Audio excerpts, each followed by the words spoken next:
আর মাসুদ সাহেব তো মধু ফ্যাক্টরি, মাসুদ সাহেব মধু খেতে আসবে কেন? মাসুদ সাহেব এখান থেকে তো কত মানুষ মধু খেয়ে খেয়ে চলে যায়। আরেকটা জিনিস লক্ষ্য করবেন, ইদানিং মাসুদ সাহেবের বিপক্ষে কেউ কেউ ফেসবুকে অনেক কথাবার্তা লিখেন, ওই কমেন্টগুলি দেখবেন মাসুদ সাহেবের পক্ষে 90 থেকে 95% মাসুদ সাহেবের পক্ষেই এটা পরে, বিপক্ষে যায়। তার মানে কি মাসুদ সাহেবকে জনগণ চায়। এবং এখন আমের মৌসুম, দেখবেন এখন সময় আম গাছের দিকে তাকায় থাকে, পাকা পাকা আম দেয়, অনেকে সুযোগ পেলে একটা ডিলও মেরা পায়। আর কিছুদিন পরে যখন আম থাকবে না, তখন দেখবেন আম গাছের দিকে কেউ তাকাবো না।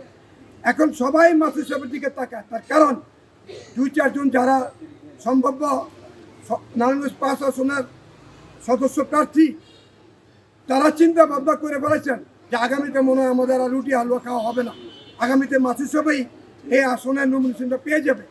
এই জন্য তারা উল্টাপাল্টা কথা বলছে মাসুদ সাহেবের বিপক্ষে। যারা এই ধরনের কথা বলছে তাদের মধ্যে থেকে আমি বলতে চাই, অনেকেই মাসুদ সাহেবের দ্বারস্থ স্বর্ণপূর্ণ হয়েছেন এবং বিভিন্নভাবে আর্থিক সহযোগিতা নিয়ে তার থেকে নিয়ে গেছেন।